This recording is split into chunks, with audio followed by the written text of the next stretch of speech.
July మాసం ఆఖరి పరిశుద్ధ దినముకు కూడి వచ్చిన మీ అందరికీ నా హృదయపూర్వక ప్రభువును దీవించిన గాక.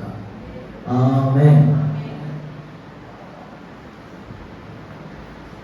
దేవుని వాక్యాన్ని చదివిన ప్రతిష్టత గురించి మనం తెలిసిన ప్రతిష్టత లేవీకాండం బైబిల్ గ్రంథంలో నుండి లేవీకాండం అంటే ఆదికాండం, నిర్గమాకాండం, 3వ పుస్తకం లేవీకాండం 27వ అధ్యాయము 28వ వచనంలో నేను చదువుతాను, దాన్ని అండర్లైన్ చేయండి, ఆ తర్వాత మీరు చదువుతుంది. లేవీకాండం 27వ అధ్యాయము 28వ వచనంలో ఉన్న భాగం నేను చదువుతాను, మీరు అండర్లైన్ చేయండి.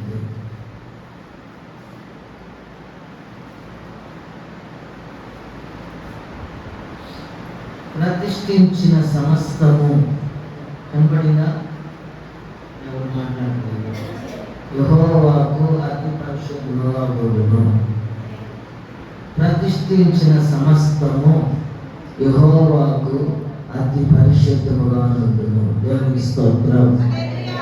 ఈరోజు ధ్యానాంశం ప్రతిష్టత. మరి రాయబడిన ప్రతిష్ఠించిన సమస్తము యెహోవాకు, చెప్పండి, యెహోవాకు ఏంటంట? అతి పరిశుద్ధముగా ఉండుట. దేవునికి స్తోత్రం కలుగుగాక. హల్లెలూయా. ప్రతిష్ఠించుకున్నది ప్రభు కనుక అది అతి పరిశుద్ధంగా ఉంది.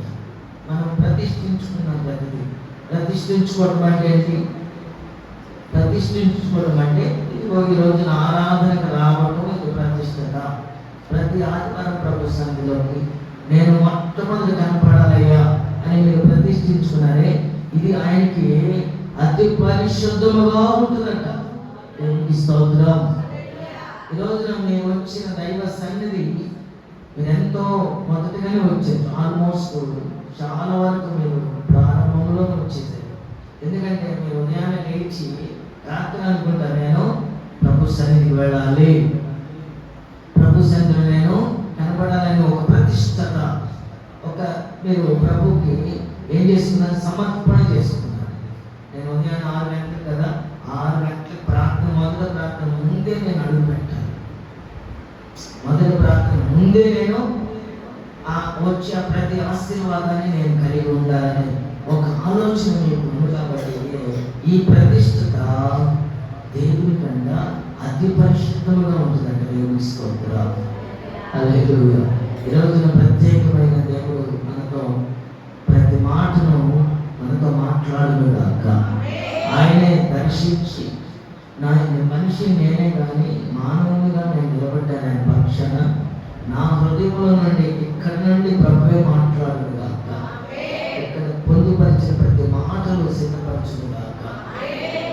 ఇదే లేవీకాండం తీయండి, అప్పుడు మనం వివరించుకుందాం.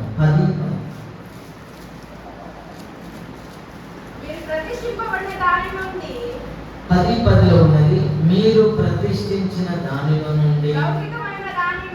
ఇక్కడ జాగ్రత్తగా వినాలి.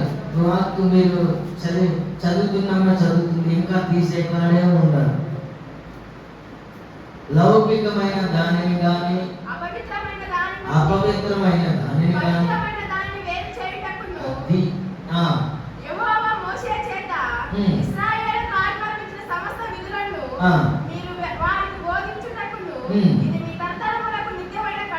దేవునికి స్తోత్రం కలుగుగాక. లౌకికమైనది కానీ అపవిత్రమైనది కానీ మనలో చేరకూడదట. మందిరం ఇది ప్రతిష్ఠించబడింది, మనం ప్రతిష్ఠించబడిన ప్రజలు. ఇందులోకి ఏం రాకూడదు? చెడు రాకూడదు. కొంతమంది 2 చేస్తారు. మొదటి పాట దేవుని పాట, రెండవ పాట చెప్పండి నేను ఎందుకు పాట. దాన్ని ఏమంటారు? అపవిత్రమైనది ఏది కూడా పరిశుద్ధపరచబడిన దానిలో, ప్రతిష్ఠించబడిన దానిలోకి చేరకూడదట. నేను చెవుల ప్రభు వారు దైవజన మోషేకు తెలియపరుస్తున్నాడు. ప్రతిష్టత అంటే వేరుపరచడం, ప్రతిష్ఠించుకోవటం అంటే వేరుపరచబడటం. మనం ఇప్పుడు ఏం ప్రతిష్ఠించుకున్నాం? ప్రభు సన్నిధికి వచ్చిన మనము లోకంలో ఉన్న వాటి నుంచి వేరుపరచుకుంటున్నానని ప్రభుతో ప్రతిష్ఠించుకుంటున్నాం. దేవునికి స్తోత్రం. హల్లెలూయా. గౌరవించటం, ప్రత్యేకించటం ఇది. మనం ప్రత్యేకించబడిన వారం, మనం ఏర్పరచబడిన వారం, ఈ లోకము నుండి మనం వేరుపరచబడిన వారం కాబట్టి ప్రభు సన్నిధిలో మనము ఏం చేసుకున్నాం? ప్రతిష్ఠించుకున్నాం. ఏమని? ఆ రోజున నేను మారు మనసు పొందుకున్నానయ్యా, నాకు బాప్తిస్మం ఇవ్వండి.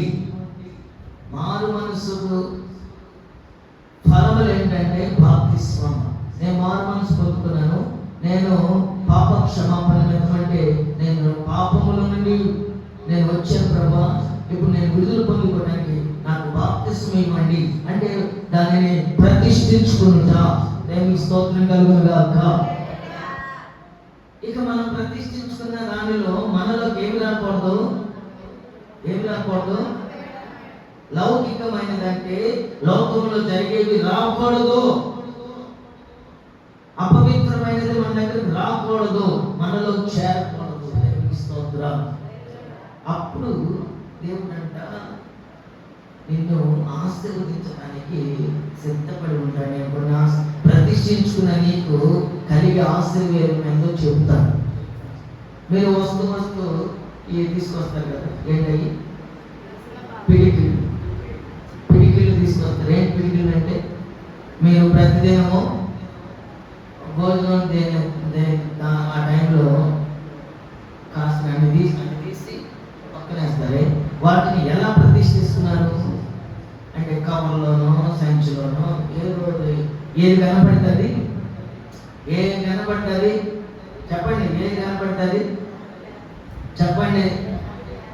ఏది కనపడతా అంటే వేసుకుని బరా ప్రభు సరిగ్గా తీసుకొస్తున్నా. మంచిదే, తీసుకొస్తున్నా గురించి మిమ్మల్ని అంటున్నాను. నేను ఎలా తీసుకురావాలంటే ఒక ప్రత్యేకించబడిన దాన్ని సిద్ధపరచుకోవాలి.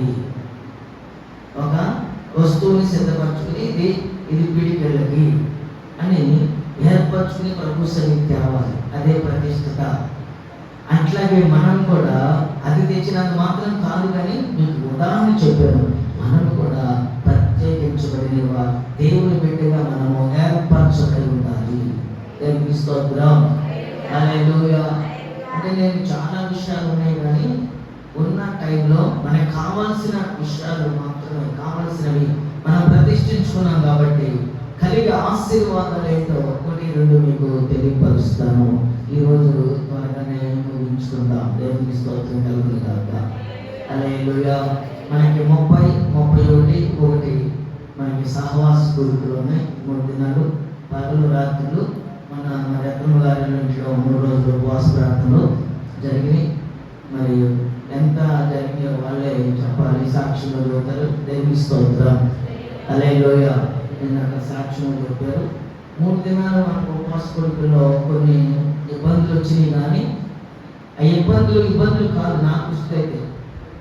ఆంటీ వాళ్ళ దృష్టిలో కూడా ఇబ్బందులు కాదు, అవి కామన్, ఎక్కడైనా జరిగేవి. కానీ మన నోటిని ప్లాస్టర్ వేసినప్పుడు అప్పుడు ఇబ్బంది. మన నోటికి ఎప్పుడైతే నువ్వు మాట్లాడటానికి వీల్లేదు. దానియేలుకు ఒక ఇబ్బంది కలిగింది కదా. దానియేలుకి ఏం కలిగింది? 30 దినాలు ప్రార్థన చేసావా? అదిగో ఏంటది? సింహాల భూమి. అలాంటిది కాదు కదా. మనకి మైక్ వల్ల ప్రాబ్లం అన్నారు, కానీ మన గొంతు మైక్ కదా.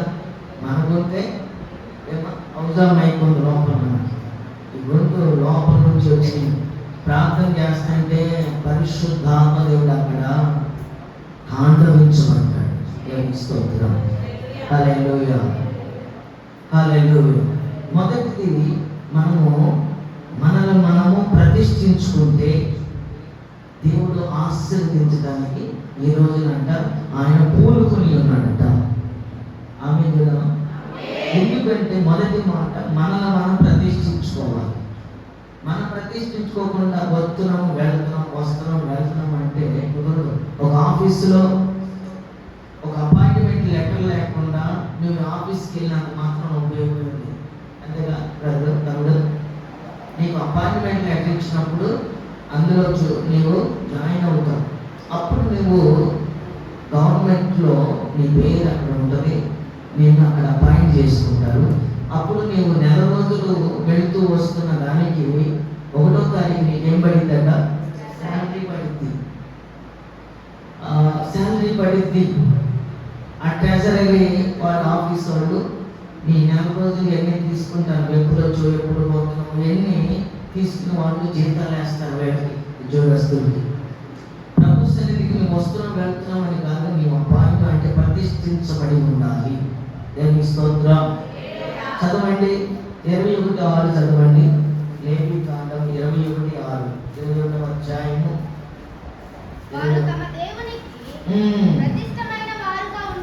అది చాలు. మనము దేవునికి ఎట్లా ఉండాలి? అందరు చెప్పండి, మనము దేవునికి ఎలా ఉండాలి? ప్రతిష్ఠించబడిన వారుగా ఉండాలట. మొదటిగా మనము ఏదో వస్తున్నాం వెళ్తున్నాం, కాసేపు కూర్చున్నాం, 4 మాటలు విన్నాం, ప్రార్థన చేయించుకున్నాం, ఏదో పని మీద వచ్చాము అనుకుని వెళ్ళే కంటే నువ్వు ఎలాగో వచ్చావు దేవునికి, నీవు మన దేవుడైన ప్రభు యేసుక్రీస్తుకి మనం ఎట్లా ఉండాలంట? ప్రతిష్ఠించుకున్న జనాంగముగా మార్చబడాలి. యేసుక్రీస్తు అందరికి ప్రభువే, అందరికి దేవుడే, అందరికి ఆయన రక్తము కార్చాడు. కానీ మనం ప్రతిష్ఠించుకున్నాడు, మనల్ని దేవుడు ఆశీర్వదించబోతున్నాడు. ఆమేన్. ఈ ఆశీర్వాదాలు ఒకసారి ద్వితీయోపదేశకాండంలోకి వెళ్తే 26వ అధ్యాయంలోకి వెళ్దాం. నేను ఇంకా వాక్యంలో వెళ్ళలేదు, ముందు కొన్ని విషయాలు మీకు పంచుకున్నాక అప్పుడు మనం వెళ్దాం. ఆసక్తి సంగతిలోకి వెళ్దాం. 26వ అధ్యాయము 19వ వచనం చదువుకుందాం. అవునమ్మా, చదువు చదువు చదువు. తాను సృజించిన సమస్త జనముల కంటే, చూడండి, తాను యేసయ్య మన దేవుడు అందరూ సృజించాడట. మన తలెత్తిన చూడండి, యేసయ్య అంట అందరూ సృష్టించాడంట. అందరికంటే, ఎవరికంటే ఈ కీర్తి, ఘనత, మంచి పేరు ఎవరికి దేవుడు ఇస్తాడంటే ప్రతిష్ఠించుకున్న వారికి మాత్రమే. ఆమేన్. నా మాటలేనా వాక్యంలో ఉన్నాయా? నా మాటల దేవుని వాక్యంలో ఉన్నాయా? అది ప్రతిష్ఠించుకున్న వారికి దేవుడు అంట ఏమేమి ఇస్తాడు? కీర్తి, ఘనత, మంచి పేరు ఇస్తాడు. దేవుని స్తోత్రం. ప్రతి మానవుడు దీని కొరకు కొట్టుకుంటున్నాడు. ఎమ్మెల్యే గారైనా, ఎంపీ అయినా, సీఎం అయినా, పిఎం అయినా, వాట్ ఎవర్ ఇట్ ఈస్ అయినా, వాళ్ళ డబ్బులు లేక కాదు, ఆస్తులు లేక కాదు, దేని కొరకు మన దగ్గరకు వచ్చి, మన ఇంట్లోకి వచ్చి చెల్లెమ్మ బాగారు అని అంటున్నాడు. ఎందుకంటే కీర్తి, ఘనత, మంచి పేరు సంపాదించుకొని ఉండాలనుకున్నాడు. ఆ ఘనత పేరు మన డబ్బులు అవసరం లేదు, దేశానికి కూడా అవసరం లేదు. కానీ ప్రతిష్ఠించుకున్న నీవు దేవుని సన్నిధిలో దేవుడు ఆ కీర్తి, ఘనతల పేరు దేవుడి నీకు ఇవ్వబోతున్నాడు, నీకు కలిగింప చేయబోతున్నాడు. దేవుని స్తోత్రం కలుగును గాక. హల్లెలూయా. ఎప్పుడు భార్య భర్తలు, ఎప్పుడు భార్య మీద భర్త, భర్త మీద భార్య ఒకటే కీసులాట.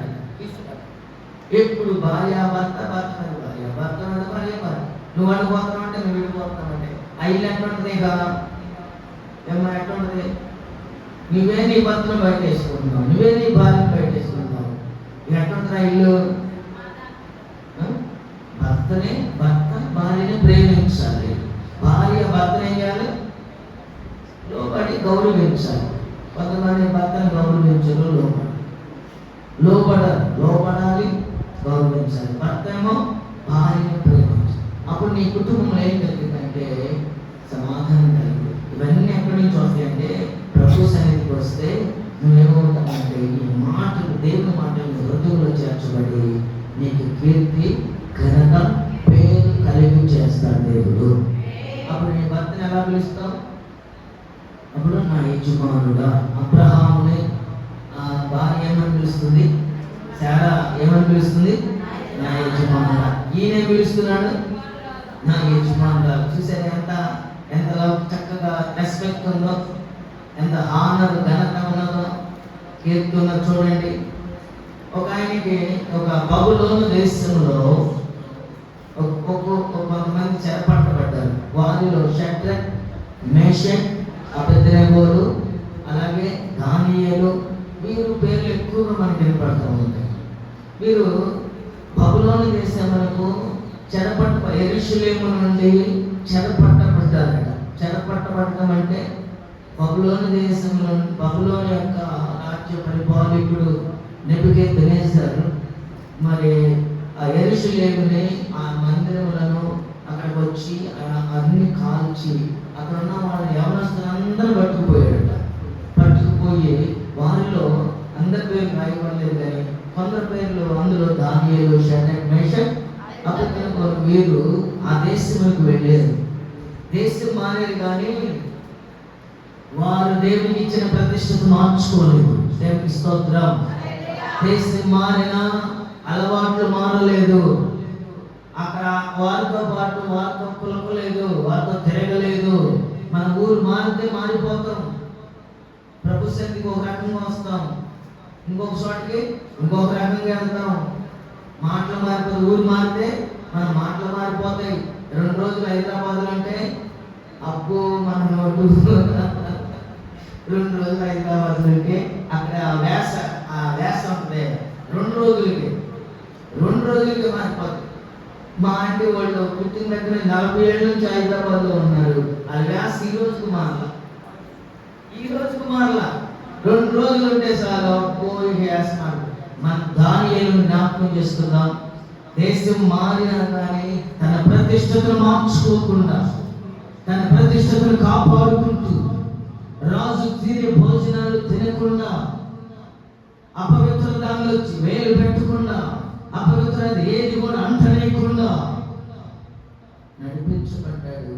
దానియేలుకి ఆ దేశంలో ఏం కలిగింది? అల్లాడిపోతున్నారు. ఏంటండి ఏం కలిగింది? మంచి పేరు కలగలేదా? ఘనత కలగలేదా? చదువుతారా? పేరు కలగలేదా? దానియేలు గ్రంథం అందరికి తెలిసిన విషయాలే. నేను ఇంకా రిఫరెన్స్ ఎందుకు లేదనుకున్నాను. మరి అందరూ అక్కడ వస్తున్నారు. రాజు కలగన్నాడు కదా, మనకు తెలుసుగా. 2వ అధ్యాయం అండి.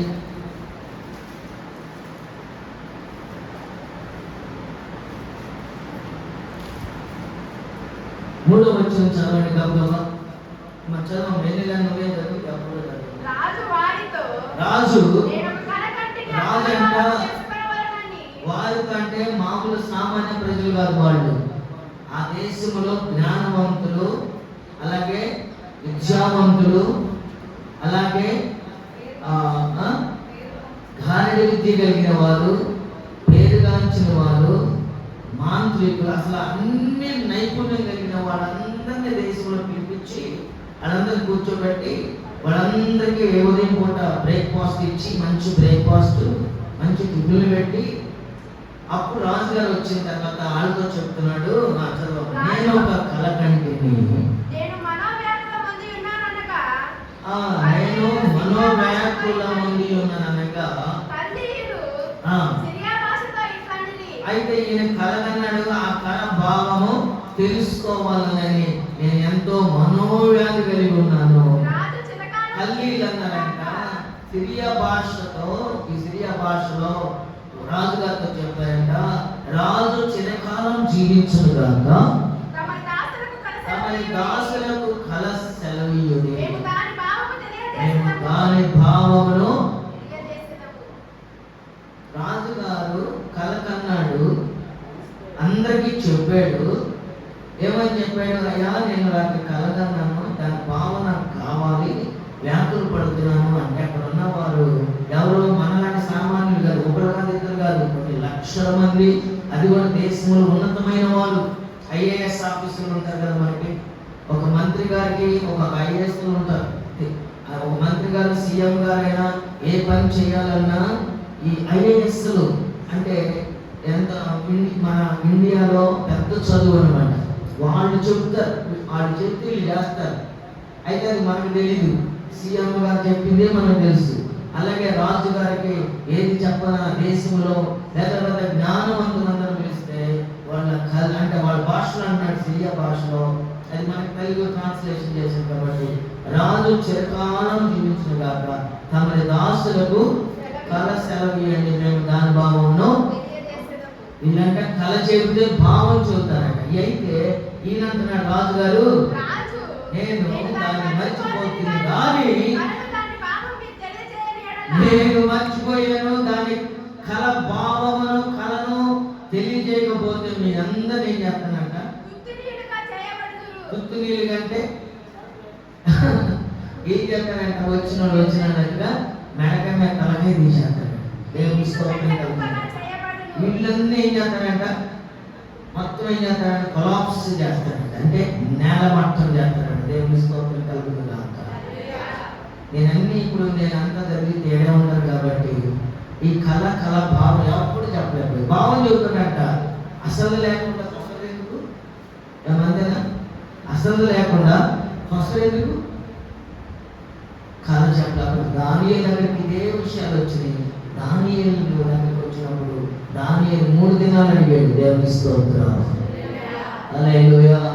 నా వల్ల కార్యం లేదు, 3 దినాలు అడిగాడు. ఎందుకు 3 దినాలు? ఎందుకు? ప్రార్థన. మనకి ఏ సమస్య వచ్చినా ఏం చేయాలి? ఏం చేయాలమ్మా? ఏం చెప్పలేదు, రోడ్డు మీద పరిగెత్తాలా? రోడ్డు మీద ఓ అమ్మో ఓ అయ్యో నేనేం చేసేది? ఏ సమస్య వచ్చినా మొదటి ఏం చేయాలి? 3 దినాలు ఉపవాసం పెట్టుకోవటమే మన పని. ఏ సమస్య వచ్చినా ఏ ఇబ్బంది మీరు పెట్టుకోండి, నేను నిద్రపోతానంటే కుదరదు. దానితో మేమేం చేయాలి? ప్రార్థన ఏకీభవించాలి. దేవుని స్తోత్రం. 3 దినాలు అడిగాడు, 3 దినాలు ప్రభు దగ్గర ప్రార్థన చేస్తున్నాడు.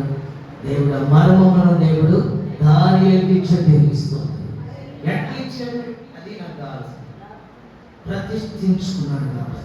దేవుని స్తోత్రం చెప్పండి. దానియేలుకి ఎలా ఇచ్చాడు? ప్రతిష్ఠించుకున్నాడు. దేవునికి ప్రతిష్ఠించుకున్న వారిని దేవుడు దానియేలును ఆస్వాదించాడు లేదా? ఘనత వచ్చిందా లేదా? కీర్తి కలిగిందా లేదా? నీకు కూడా ఇప్పుడు ప్రతిష్ఠించుకున్న నీవు కీర్తి కలగబోతుంది. అట్లా ఇప్పుడే ఏదయ్యా అంటే పరీక్షలో ఎక్కడ ఒకేసారి పిల్లవాడు నువ్వు 1వ క్లాస్ చదవగానే ఉద్యోగం వచ్చిందా? ఎక్కడ చదవాలి? మొన్న డిఎస్సి మీకు వచ్చిందంటే ఇంకా రాలేదు రిజల్ట్. ఇప్పుడు వాళ్ళు రాసే ఎన్ని సంవత్సరాల నుంచి చదువుతున్నారు. వారి వరకు చివరిలో చిన్న ప్రార్థన చేద్దాం. ప్రభు వారి వరకు ఒక ఉన్నతమైన సహాయాన్ని మనకు అందించుగాక. ఎస్తేరు మనం జ్ఞాపకం చేసుకుంటే చిన్నగా చెప్తాం. ఎస్తేరు మనం జ్ఞాపకం చేసుకుంటే ఎస్తేరు అనాది అయితే అనాది లాగా మనమైతే మందిరానికి రాయడానికి ఎన్ని సాగులు తిరుగుతాం. ఒక ముసలాం ప్రార్థనకు రావడానికి 5 రూపాయలు లేక ప్రార్థనా మందిరం మనలాగా దగ్గరగా అప్పట్లో రిక్షా ఛార్జీ 5 రూపాయలు, రాను పను 10 అంట. ఆ ముసలామె ప్రార్థనకు రావడానికి 10 రూపాయలు కావాలి. ఆమెకి అప్పట్లో 4,000 ఎత్తున్నాను ముసలాం. అప్పుడు 40 రూపాయలు కూడా ఇవ్వదు. 40 రూపాయలు కూడా ఇవ్వదు. ఇక ఆమె వాళ్ళ కోడలు ఏదన్నా దాన ధర్మం చేస్తే, వాళ్ళ కొడుకు ఏదైనా ధర్మం చేస్తే ఆ 10 రూపాయలు రామవాణి ఛార్జీ. ఒక 10 రూపాయలైనా కానుకేయాలిగా, 20 రూపాయలు తెచ్చుకోవాలి. అలా ఒకసారి ఇంట్లో వాళ్ళు ఇవ్వకాయలు డబ్బులు లేక, రూపాయలు కూడా లేక ఇంట్లోనే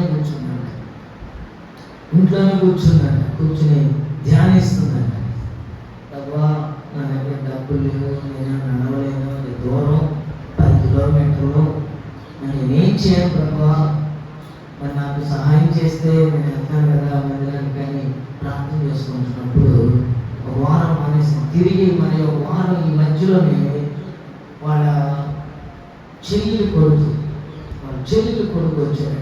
వాళ్ళ చెల్లెలు కుమారుడు వచ్చి విన్నాం మీ ఆస్తిని మేము వేసుకున్నాం, మా అమ్మవాళ్ళు వేసుకున్నారు, నేను కొనుక్కుంటే నాకు నిద్ర పడట్లేదు, నాకు అస్సలు నిద్ర పడట్లేదు, నాకు అసలు ఎదిరిగినా మీదే గుర్తొస్తుంది, అడిగినా నువ్వే గుర్తొస్తున్నారు, నీ స్థలమే మాకు వేసుకున్నారు మా అమ్మవాళ్ళు, అందుకని నేను నీకు 50,000 ఇవ్వాలనుకుంటున్నా.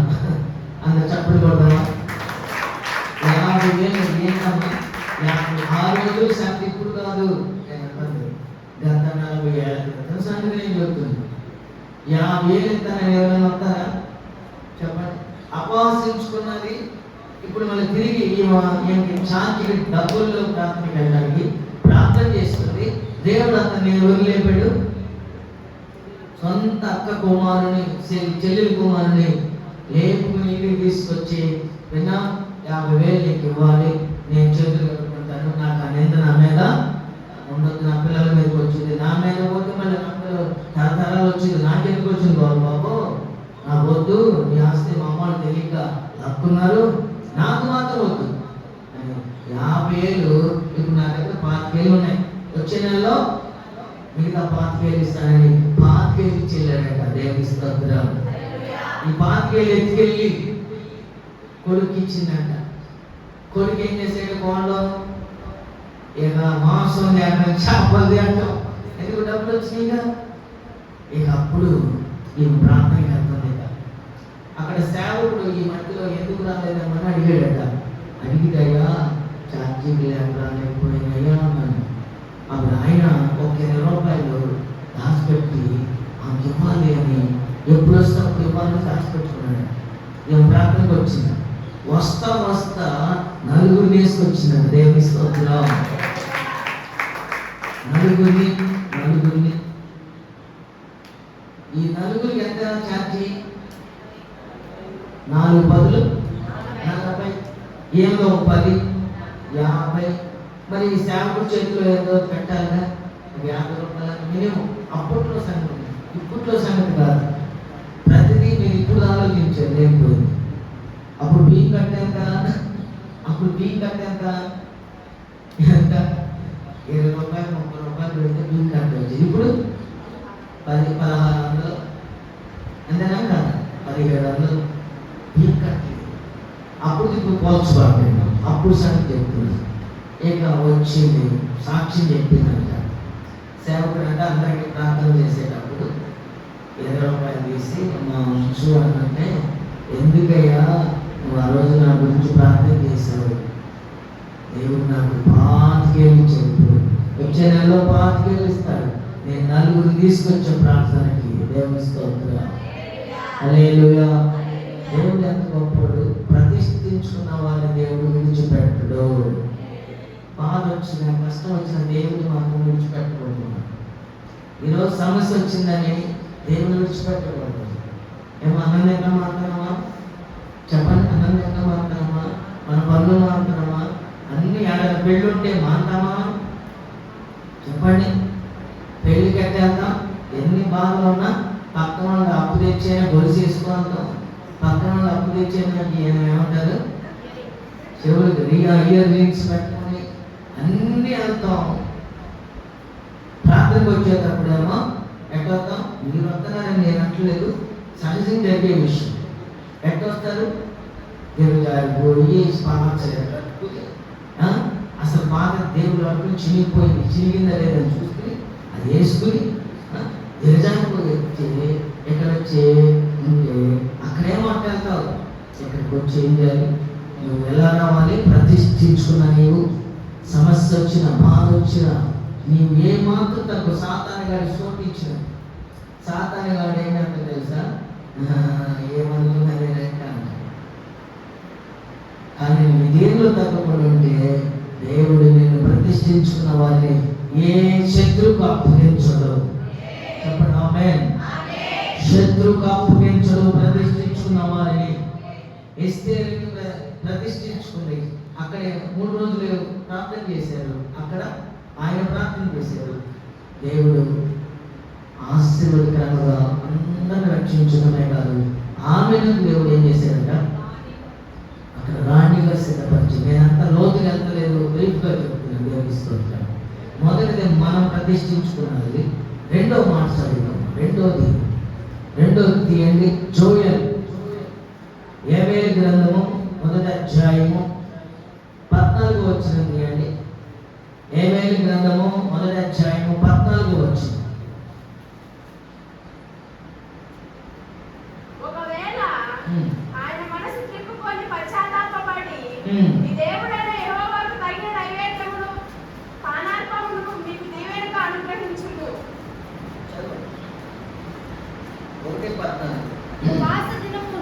ఉపవాస దినము ప్రతిష్ఠించుడి. చాలు.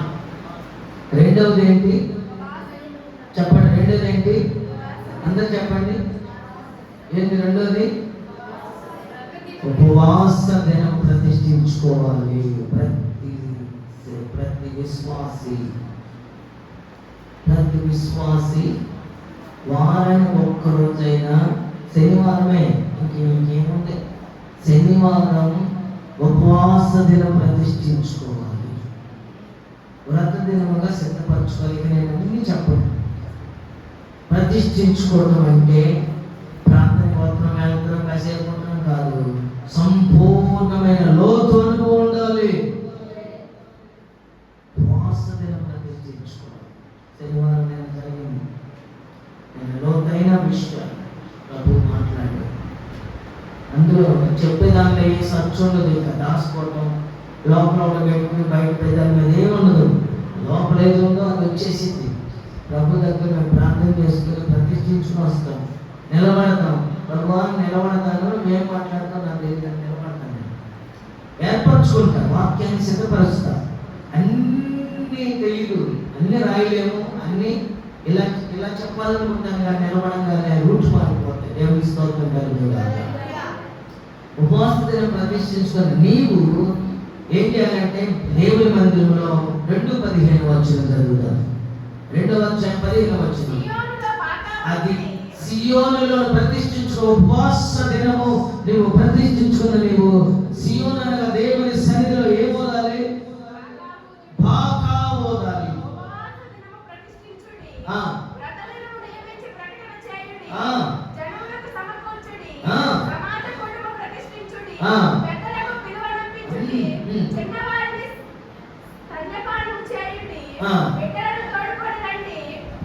దేవుని స్తోత్రం కలుగుగాక.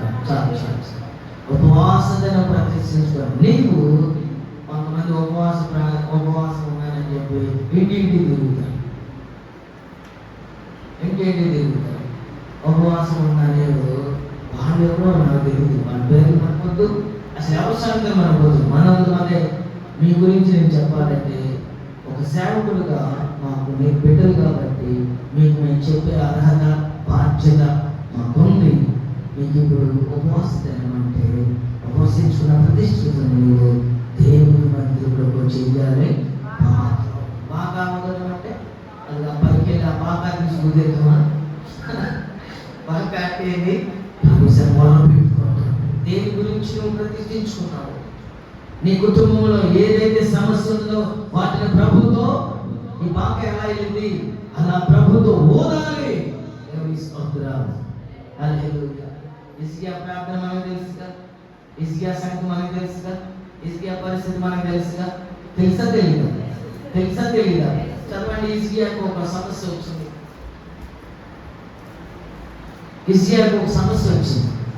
ఇస్కియా రాజు, ఆయనకు ఒకసారి రాజు కూడా వచ్చింది ఆ సమస్య.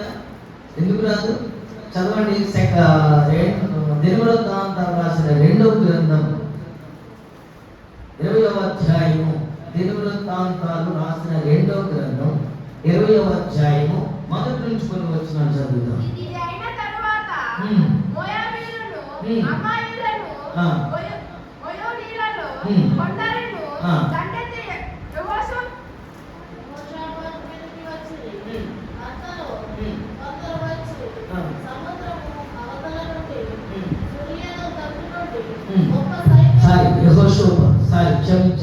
యెహోషాపాతు మీదకి శత్రులు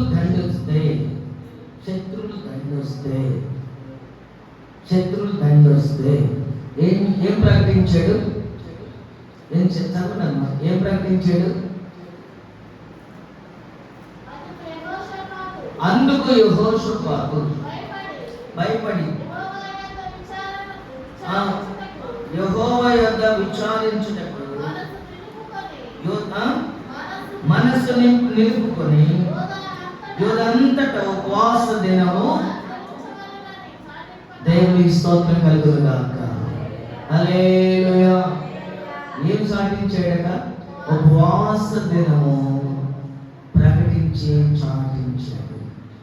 ఏమొచ్చింది? ఇప్పుడు విపత్తు వచ్చింది, సమస్య వచ్చింది. ఇరువుడు ఏంది? సమస్యకి విరుడు ఏంది? ఉపవాస ప్రార్థనే. దేవుని స్తోత్రం. నువ్వు ఉపవాస ప్రార్థన నిజంగా నీవు ఉపవాసించడం అంటే ప్రతిష్ఠించుకుంటుట ప్రభు ఆలకిస్తాడు. యెహోషాపాతు మీద వచ్చిన విపత్తు అందరూ పిలిచాడట. ఇప్పుడు అలాంటి అందరికి చెప్పింది, కానీ కొంతమంది రాలేకపోయారు. ఎందుకు రాలేదా? మీకే తెలియాలి. ప్రభువుగా తెలియాలి, మీకు తెలియాలి, ఏదైనా మీకే తెలియాలి. మరి మేము పొందుతుంటే మేము ఎంత ప్రతిష్ఠించుకుని వచ్చామో టైం టు టైం, ఒక నిమిషం కూడా తేడా లేకుండా, ఒక 1 minute కూడా తేడా లేకుండా, పరిస్థితులు బాగా పోయినా సరే ఒక్క నిమిషం లేవు కాకుండా 11 అంటే 11కి ప్రభు సన్నిధి. ఎవరు భయపడుతున్నాం మనం? దేవుని మనుషులు కాదు. మనుషులు అయితే మార్చుకోవచ్చు సమయం. హిందువులు చూడండి, మన వివాహ సమయాన్ని ఒక 1 సెకండ్ కూడా పోయింది. పలానా టైంలో కాళ్ళు కట్టాలి అని చెప్పారంటే అది అర్ధరాత్రి అయినా, అన్నకరువు అయినా, ఎండకరువు అయినా, వాన కరువు అయినా కట్టాల్సింది ఆ టైం.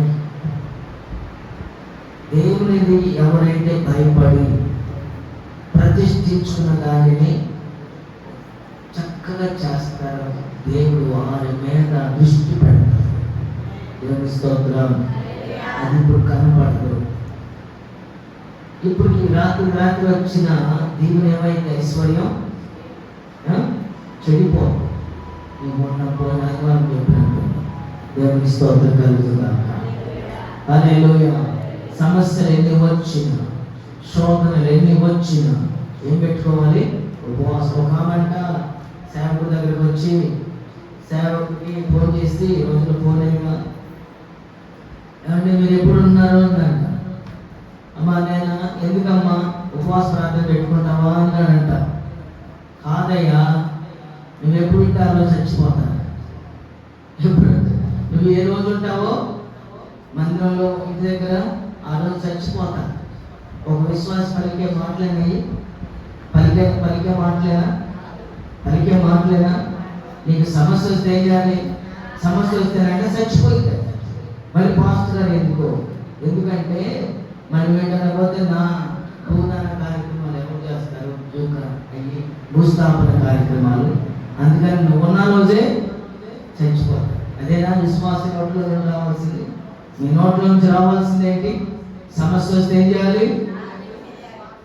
ఏ ప్రార్థన?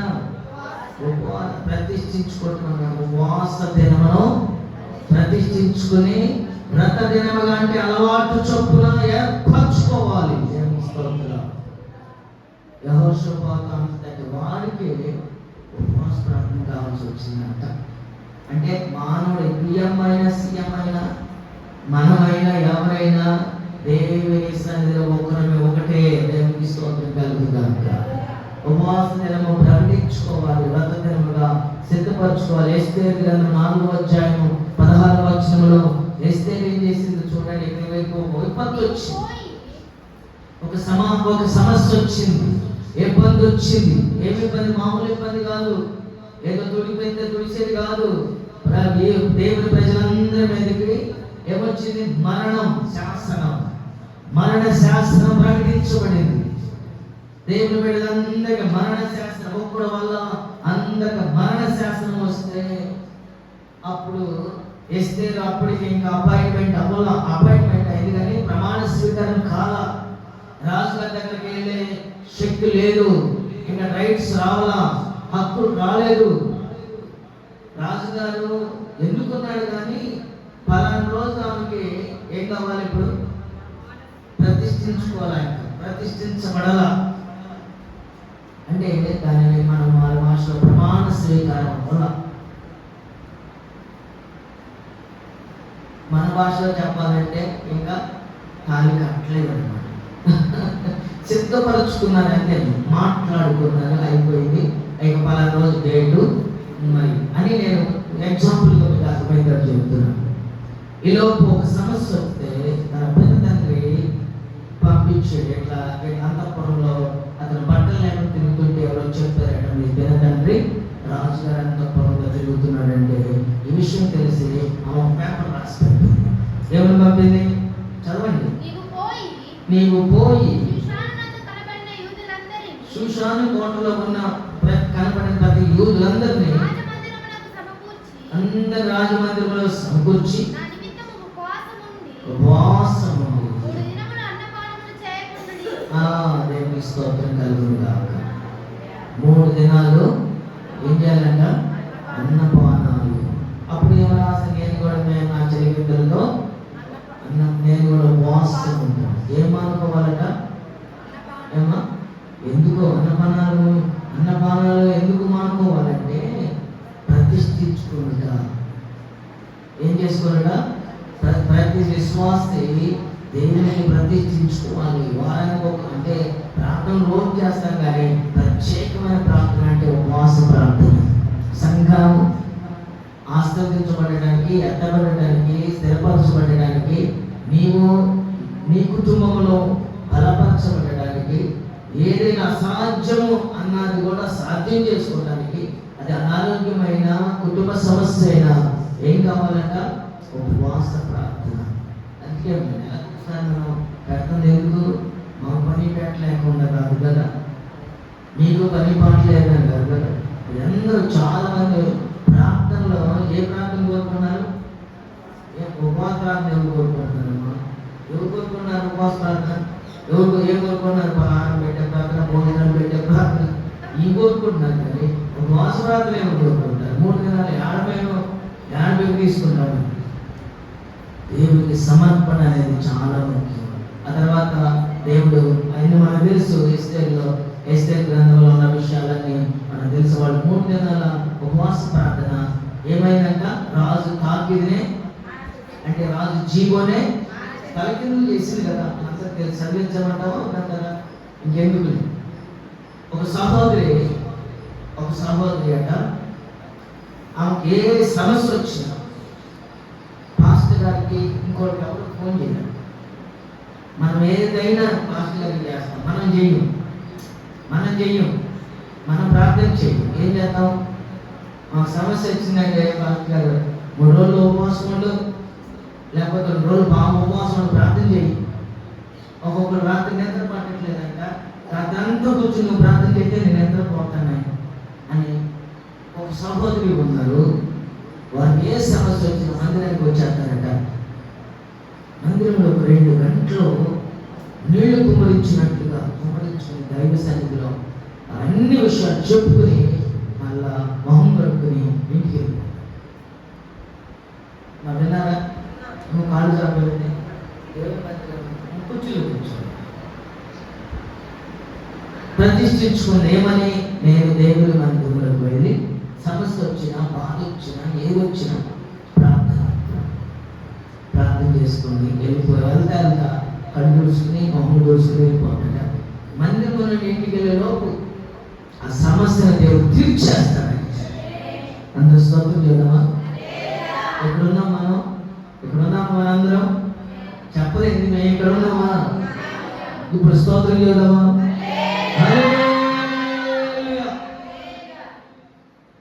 ఏ సమస్య వచ్చినా దేవుడి మందిరంలో చేయాలి ప్రార్థన. ఉపవాసపరంగా ఏ ప్రార్థన ముందు నువ్వు ప్రతిష్ఠించుకున్న మందిరంలోకి వచ్చేసి యెహోషువైనా ఎస్తేరైనా వారు ఏం చేశారు? ఉపవాస ప్రార్థన చేశారు. దేవుని స్తోత్రం కలుగుతుంది. 3వ మాట చదువుతూ మనం ముందు చేసుకుందాం. 3వ మాట, 3వ విషయం ఏంటంటే చేశారు అదే 29వ అధ్యాయం అండి, 2 క్రోనికల్. దినవృత్తాంతాలు రాసిన 2వ గ్రంథం 29వ అధ్యాయము 5వ వచనం చదువుతాం. లేవీయులారా నా మాట ఆలకించుడి. ఇప్పుడు మిమ్మల్ని మీరు ప్రతిష్ఠించుకోండి. చాలు. మిమ్మల్ని మీరు ఇప్పుడు ఏం చేయాలి? ప్రతిష్ఠించుకొని మీ పితరుల దేవుడిని యెహోవా మందిరంలో ప్రతిష్ఠించి పరిశుద్ధ స్థలంలో నుండి నిషిద్ధ వస్తువులన్నిటినీ బయటపడేయండి. దేవుని స్తోత్రం కలుగుగాక. మూడవ మాట ఏంటంటే మందిరమును ప్రతిష్ఠించుకోవాలి. మొదటి మాట ఏంటి? మనం ప్రతిష్ఠించుకోవాలి. రెండోది వాసదినం ప్రతిష్ఠించుకోవాలి. మూడోది మందిరం. అంటే మందిరం అంటే ఈ మందిరం కాదు. నేను అనేది ఏ మందిరం?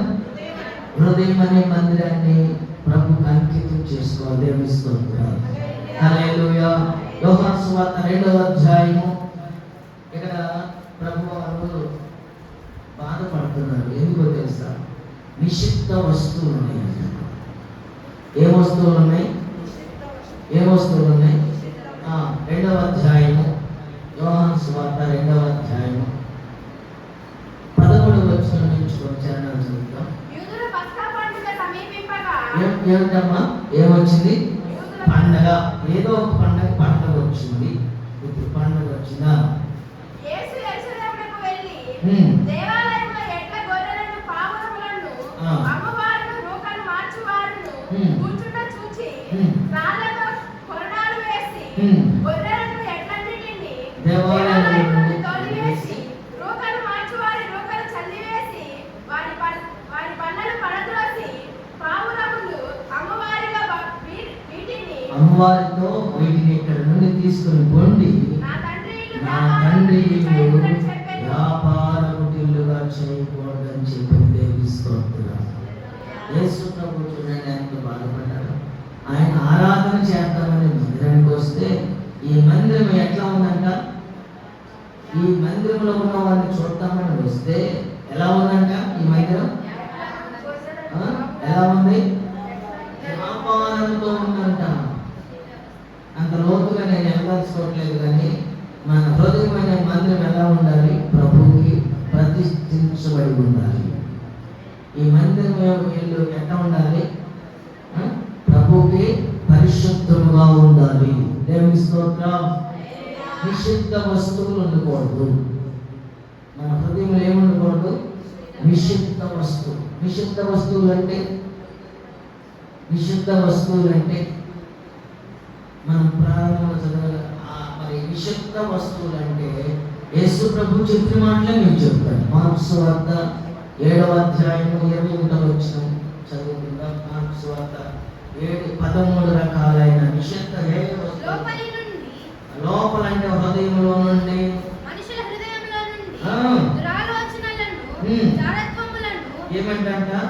ఏమంట? దురాలోచన, జారత్వములు, దొంగతనములు, నరహత్యలు, వ్యభిచారములు, లోపములు, చెడుతనములు, కృత్రిమములు, కామవికారములు, మత్సరములు, దేవదోషములు, అహంభావములు, అవివేకములు, ఇవన్నీ ఏంటంట? చెడు నిషిద్ధ వస్తువులు. మన హృదయంలో ఇవి ఉండకూడదు. ఎన్ని రకాలు ఇవి? 13 రకాలు. ఏమేమి? మొదటిది ఏంటంట? దురాలోచనలు, జారత్వములు, దొంగతనములు, నరహత్యలు, వ్యభిచారములు, లోపములు, చెడుతనములు, కృత్రిమములు, కామ వికారములు, మత్సరములు, దేవదోషములు, అహంభావములు, అవివేకములు. ఈ హృదయముల నుండి విడుదల కలుగు చేసుకుని మనం ఈ హృదయాన్ని ప్రభువుకు ప్రతిష్ఠించుకున్నగాక. ప్రతిష్ఠించుకున్న వారు మన ప్రతి హృదయంలో ఈ వెళ్ళకూడదు. అప్పుడు దేవుడు ఆశీర్వదిస్తాడు. నేనేంత ఆశీర్వదించబడను? నాకంటే లోకంలో ఉన్న వాళ్ళు ఆశీర్వదించబడతారంటే మనము దేవుని మందిరానికి వస్తే ఈ 11 రకాల లోపల పెట్టుకుంటే ఎట్ట వాక్యం ఎక్కిద్దమ్మా. ఈ వాక్యం ఎట్ట హృదయంలోకి వెళ్ళిద్దమ్మా. ఎట్ట ఈ వాక్యం అక్కడ దాచబడిందమ్మా. ఎందుకు గుర్తుంటుంది? నిద్రపోవడమో, ఎక్కడ ఆలోచన చేయడమో, ఇది ఇక్కడ గడప దాటంగానే దానికి మంచి వాక్యం అయింది ఎగిరిపోవాలి. దేవుని స్తోత్రం. మనం మందిరంలో క్రమం ఉంది, కొన్ని అక్రమంగా ఉంటాయి. క్రమంలో అసలు క్రమం లేని ఉన్నాయి, మార్గంలో ఏమో ఇరుకు మార్గం అనగా క్రమమైనది అని అర్థం. ఏంటది? ఇరుకు అంటే క్రమమైన అర్థం వస్తుంది. ప్రభు మార్గము ఇరుకు మార్గం అంటే క్రమమైన మార్గం. ఎలా వెళ్ళాలి ఇరుకు అంటే? ఎలా వెళ్ళాలి ఇరుకు అంటే? అందరు చూడండి, అది చూస్తారేమో. ఇరుకు అంటే ఏంటి? కొంచెంలో ఇప్పుడు మన ఇల్లు ఇరుకు అనుకో, ఎంత చిన్నదనుకో, ఒంగుని కిందకి వెళ్ళేటప్పుడు ఎట్లా వెళ్తాం? ఎట్లా వెళ్తాం చెప్పని? అంటే ఇరుకు. అందులో ఏముంది? క్రమం. దేవుని సన్నిధి ఇరుకు.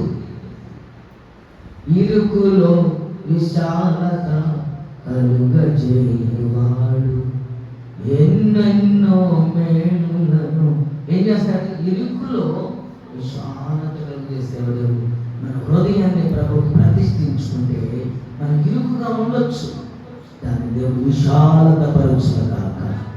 దేవుని మందిరికి వచ్చిన మనము క్రమము కలిగి ఉంటే విశాలతలోకి దేవుడు నడిపిస్తాడు. దైవజన మోషే గారు ఒక మందిరం నిలబెట్టాడు, అలాగే ప్రత్యక్ష గుడారమును తన చేత కట్టించాడు. ఆవరణము, పరిశుద్ధ స్థలం, అతి పరిశుద్ధ స్థలం, అవన్నీ ప్రత్యేకించాలి. అంటే దాని అర్థం ఏంటి? ఆవరణము, పరిశుద్ధ స్థలము, అతి పరిశుద్ధ స్థలం అనగా పౌలు భక్తుడు ఏమన్నాడంటే అతి పరిశుద్ధ స్థలమే మన హృదయానికి పోల్చేసాడు. మన హృదయానికి పోల్చాడు. అతి పరిశుద్ధ స్థలము ఎక్కడున్నది? అతి పరిశుద్ధ స్థలం ఉదాహరణకి మీకు అర్థమయ్యే భాషలో ఆవరణం అది. నా వైపు చూస్తారా? ఆవరణం అది. ఆ మొక్కలు ఉన్న కాడ ఆవరణం అనుకుంటే ఉదాహరణ చెప్తుంది. ఇదేంటి మీరు కూర్చున్నది? నేను నిలబడింది ఏంటి? ఈ స్థలంలోకి రావాలంటే ప్రధాన యాజకుడు సంవత్సరానికి ఒక్కసారి ఎలా రావాలి? ఒక నియమం ఉంది, ఒక నియమం. ఎలా ఉంది? ఆయన ఏమేమి వేయాలి? ఎఫోద్ ధరించుకోవాలి, కాళ్ళకు గజ్జెలు కట్టాలి, నడుముకు తాడు కట్టి, బుట్ట తాడు కాదు, చాలా పెద్ద తాడు కట్టాలి. ఆయన నైవేద్యం ప్రభుకి, యెహోవాకి నైవేద్యం పెట్టడానికి సంవత్సరానికి ఇయర్లీ వన్స్ ఒక్కసారి వెళ్ళటానికి ఆయన ఏ అబద్ధం ఆడి ఉండకూడదు. అంటే పాపం ఏది ఉండకూడదు. మన పాపం అంటే శరీరంతో చేసిందో పాపం అనుకుంటున్నారు కదా. అబద్ధం ఆడిన పాపమేనంట. ఎందుకంటే అబద్ధం ఆడిన ఆ ప్రధాన యాజకుడు అడుగు పెట్టగానే ఏమవుతాడంట? చెప్పండి, ఏమవుతాడు? ఏమో కింద చదువుతున్నారండి, ఏమవుతాడు? చనిపోతాడు. అబద్ధం ఆడినా చనిపోతాడు. అప్పుడు చనిపోయిన వాడిని మనలాంటి సామాన్యులు వెళ్ళి పరిశుద్ధ స్థలంలో అడుగు పెట్టడానికి తీసుకురావడానికి హక్కు లేదు. వెళ్ళామంటే మనం కూడా చచ్చిపోతాం. అందుకని ఆ తాడు బయటకు వేసి ఉంటుంది. ఈయన బతుకున్నాడా లేదని మనం తెలుసుకోవడానికి కాళ్ళకు గజ్జలు అటు ఇటు తిరిగి నైవేద్యం పెట్టేటప్పుడు మోగుతా ఉంది అంట. మా ప్రధాన యాజకుడు బ్రతికి ఉన్నాడు, ఏ అబద్ధం ఆడలేదు, ఏ పాపం అవసరంలా, ఒక అబద్ధం చాలు. ఇవాళ ఏం కూర? చికెన్ కూర అవి వేసుకున్నా, పచ్చడి అని చెప్పావా, అది అబద్ధమే, అది చాలు. కొంతమంది అవుతారు ఇంట్లో వాసన వచ్చిందని కూడా అర్థం కాదు. ఏం కూర అంటే నాటుకోడి కోసింది, కాల్చింది అన్ని చూస్తారు, అయినా అడుగుతారు కదా, అమ్మ ఈరోజు నాటుకోడి కోసేలాను ఎందుకు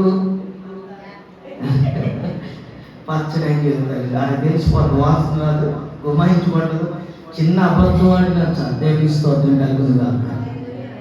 ఈ ప్రత్యక్ష గుడారంలో ఆవరణలు ఏమంటాయో మనకు తెలుసు. మరి పరిశుద్ధ స్థలం, అతి పరిశుద్ధ స్థలం చాలా ప్రాముఖ్యమైనది. దీనికి దేవుడు అంట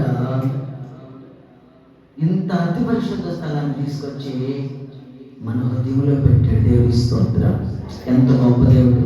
ఆ రోజులు ఎవరికి లేని అవకాశాన్ని అప్పుడు మన హృదయాన్ని ఏం కోరుకుంటున్నాడు? మన హృదయాన్ని ప్రభు కోరుకుంటున్నాడు. ఈ హృదయం ఎలాంటిది? ఎంత ఘోరమైన వ్యాధి కలిగిందో ఎప్పుడు కోరుకోడు ఈ హృదయాన్ని. ఎవరైనా కోరుకుంటాడా? అంత ఈ హృదయంలో 13 రకాల చెడ్డీ ఉంటే ఎవరైనా ప్రభు కోరుకుంటున్నాడు. ప్రతిష్ఠించుకొని ప్రభు సన్నిధిలో ఉంటే దేవుడు అంటే నేను ఆస్వాదించును కాక. దేవుడి మాటలు మన హృదయం స్థిరపరచును కాక.